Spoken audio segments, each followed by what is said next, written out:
আমরা অনেকেই ভিডিওতে দেখি যে দুটি দাঁড়ার সাপ পরস্পর শঙ্খ লেগেছে, কিন্তু শুধু দাঁড়ার সাপের শঙ্খ লাগাটাই দেখানো হয়।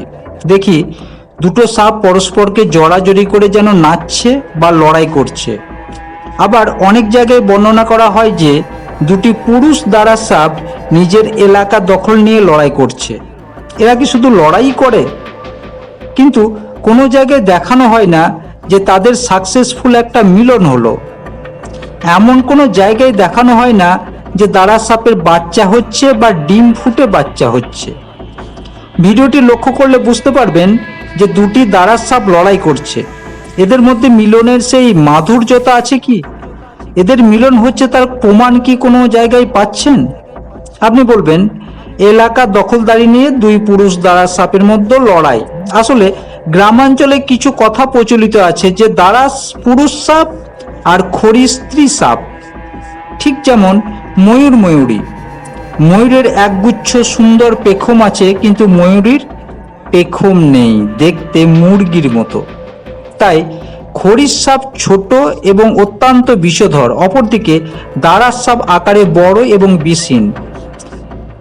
আমরা যদি পুঁথিপত্র দেখি তাহলে দাঁড়ার সাপকে একটা আলাদা প্রজাতি হিসেবে দেখানো হয়েছে। এতে বলা হয়েছে স্ত্রী দাঁড়ার সাপ আছে, আর তাদের মিলনের পর স্ত্রী দাঁড়ার সাপ কয়েকটা আঠালো ডিম পাড়ে, কিন্তু কোনো ভিডিওতে সেই ডিম ফুটে বাচ্চা বের হওয়া দেখানো হয় নাই।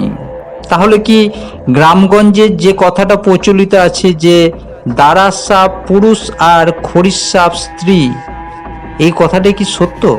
আচ্ছা, কমেন্ট করে জানাবেন। আমরা যদি অন্য কোনো প্রজাতির সাপের মিলন দেখি তাহলে সেই মিলনের একটা মাধুর্য আছে বুঝতে পারা যায়, আর মিলনটা যে সাকসেসফুলভাবে হলো সেটাও বুঝতে পারা যায়। ভিডিওটাতে একটা র্যাটেল স্নেকের মিলন দেখানো হচ্ছে। ভিডিওটা দেখে বুঝতে পারা যাচ্ছে যে স্ত্রী ও পুরুষ র্যাটেল স্নেক পরস্পর মিলিত হচ্ছে, কিন্তু দাঁড়ার সাপের ক্ষেত্রে এমন কিছু দেখা যায় না। এরা যেন সবসময় লড়াই করছে। আর এই ক্লিপটাতে দেখানো হচ্ছে যে কিং কোবরা সাপের মিলন। এটা দেখে বুঝতে পারা যাচ্ছে যে একটা এদের মধ্যে সত্যিকারের মিলন হচ্ছে। মিলনের শরীরের যে মাধুর্যতা ফুটে ওঠে সেটা এদের জোড়ার মধ্যে আছে, সেটা স্পষ্ট বোঝা যাচ্ছে। আপনারা কি বলেন? কমেন্ট করে জানাবেন। ধন্যবাদ।